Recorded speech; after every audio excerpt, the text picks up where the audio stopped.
doing charity, then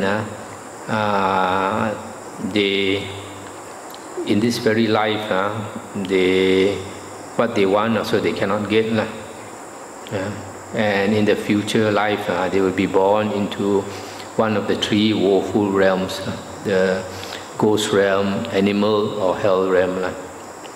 Whereas another person has faith in the Buddha, Dhamma and Sangha, and follows the Dhamma, then he, in this very life itself, what he makes an effort to get, he can get, and in the future lifetime, he's born in heaven. So, where we are reborn, what we get, all depends on our karma. 1.52. What is good by not decaying? What is good when made secure? What is the precious gem of humans? What cannot be stolen by thieves? And the Buddha said, virtue is good by not decaying. Faith is good when made secure. Wisdom is the precious gem of humans. Merit cannot be stolen by thieves. So the Buddha here is saying, virtue does not decay if you have virtue. And then faith, if it is good faith, secure faith, then it is good for you, beneficial. And wisdom is the precious gem of humans. It's one very valuable thing that we should aim for, to possess. And if you have merit from good karma, thieves cannot steal it away. You will bring it with you wherever you go, even in a future lifetime. 1.55. What is it that produces a person? What does he have that runs around? What enters upon samsara? What is his greatest fear? Samsara is, as you know, the round of rebirths, birth and death.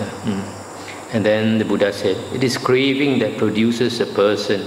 His mind is what runs around. A being enters upon samsara.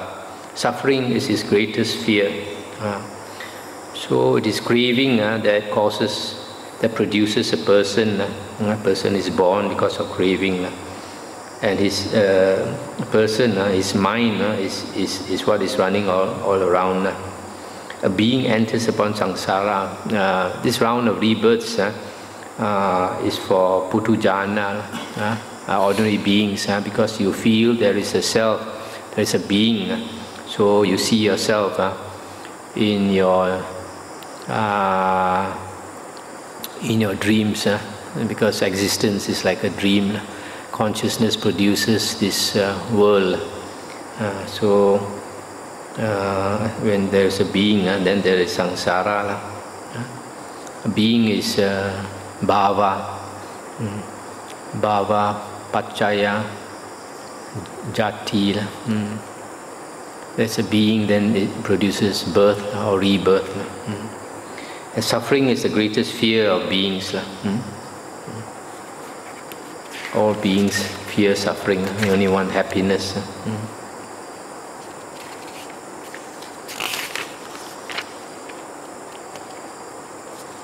1.71. At Savatthi, standing to one side, that Devata addressed the Blessed One in verse.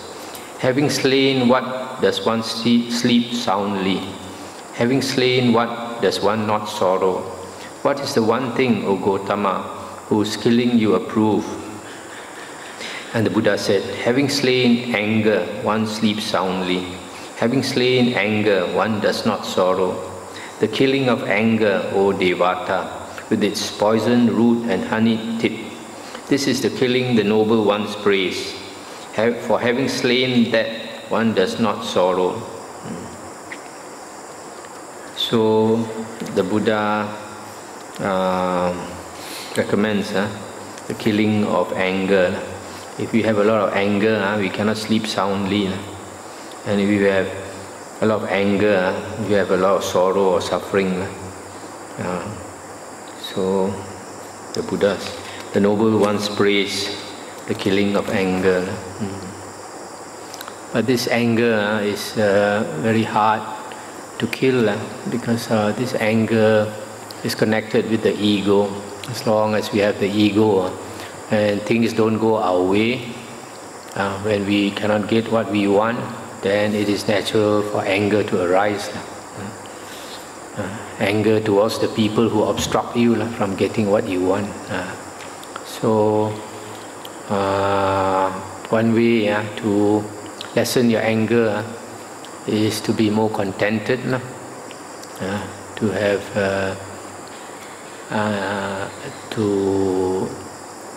not to have too strong ambitions or desires.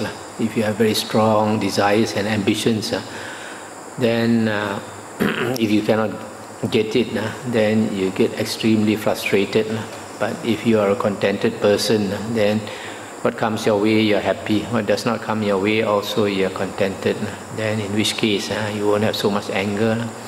The other way, in fact, the best way to kill anger is to practice meditation.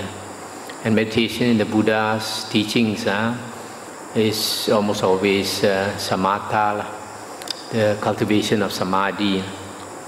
When a person attains even upachara samadhi, which is threshold concentration or assess concentration, jin sing ting, just before you attain the first jhana, when you attain upachara samadhi, the mind already becomes tranquil and the 5 hindrances clear away, and you will notice the anger drops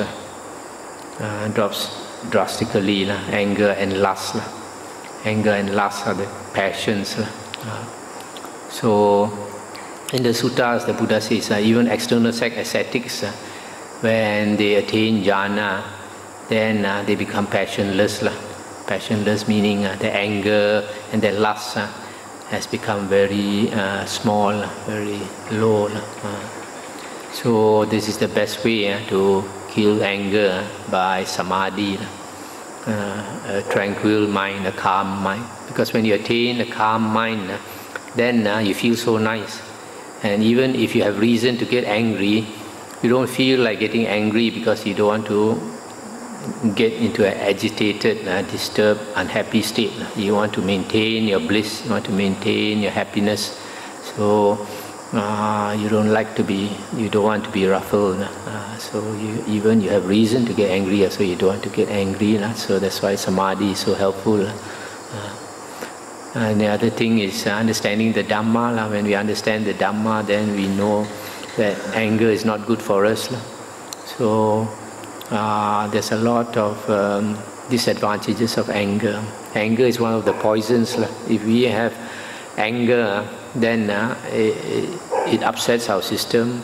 We get migraine, we get headache, we get sick. A lot of sickness comes because of our mental condition. If we are mentally healthy, then we are also physically healthy. A lot of people are physically unhealthy because they are mentally unhealthy. So the mental happiness, the mental health is extremely important. 1.73. What here is a man's best treasure? What practice well brings happiness? What is really the sweetest of tastes? How lives the one whom they say lives best? And the Buddha replied, faith is here a man's best treasure. Dhamma practice well brings happiness. Truth is really the sweetest of tastes. One living by wisdom, they say, lives best. So faith here means the faith in the Buddha, Dhamma and Sangha. That is a good treasure to possess. And then if you practice the Dhamma well, then you are a happy person. Happy in this life and happy in the future lives. Dhamma is the extremely precious thing that we can get. Truth is the sweetest of tastes. If we are very truthful, we are always, we don't have remorse. We have principles. The Buddha said, if a person is not truthful, if a person can lie, then he is a shameless person, and he can do anything. If a person has a sense of shame, then he will not lie. One living by wisdom lives best. If we are guided by wisdom, whatever we do also, we do correctly. We make the right decisions because we have wisdom. If we don't have wisdom, then we make mistake after mistake, and that we will have a miserable life. 1.76. The Deva asked, what decays? What does not decay? What is declared the deviant path? What is the impediment to wholesome states? What undergoes destruction night and day? What is the stain of the holy life? What is the bath without water? How many fishes are there in the world wherein the mind does not stand firm? We have come to ask the Blessed One this. How are we to understand it? So here is asking a few questions. What is the impediment to wholesome state? What are the obstructions to wholesome states? How many fissures are there in the world? How many cracks, clefts are there in the world, wherein the mind does not stand firm? And then the Buddha replied, the physical form of mortals decays. Their name and clan does not decay. Lust is declared the deviant path. Greed the impediment to wholesome states. Life undergoes destruction night and day. Women are the stain of the holy life. Here's where menfolk are enmeshed. Austerity and the holy life, that is the bath without water. That's the end. One more. There are 6 fissures in the world wherein the mind does not stand firm. Laziness and negligence, indolence, lack of self-control, drowsiness and lethargy. Avoid these fissures completely. So here the Buddha says, the physical form of mortals decay. All beings have a body, and this body must decay. But the name and the clan does not decay. Lust is the deviant path. Excessive greed is a deviant path. Greed, the impediment to wholesome states. If we are greedy, greedy to satisfy our senses, that is obstruction to wholesome states. And life undergoes destruction night and day, because life is impermanent. That is the strongest characteristic of the world, of the life, anicca, impermanence.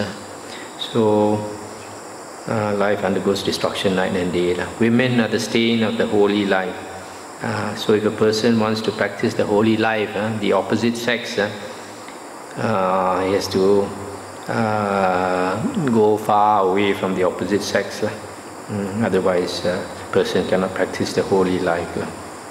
And then austerity and the holy life, that is bath without water. A bath without water means purification without needing water. We clean ourselves without using water by austerity, ascetic practice, and practicing the holy life. Then there are 6 fissures or 6 cracks in the world which makes the mind unstable. The mind cannot stand firm. Laziness is one. Negligence, carelessness, another one. Indolence, no energy to act. Lack of self-control, that means undisciplined. A lot of people don't have discipline. Drowsiness and lethargy, feeling sleepy, no energy. So the Buddha said, avoid these completely. If we want to progress, these are the 6 obstructions in the spiritual path. Laziness, carelessness, indolence, no discipline, drowsiness, lethargy. So the Buddha's advice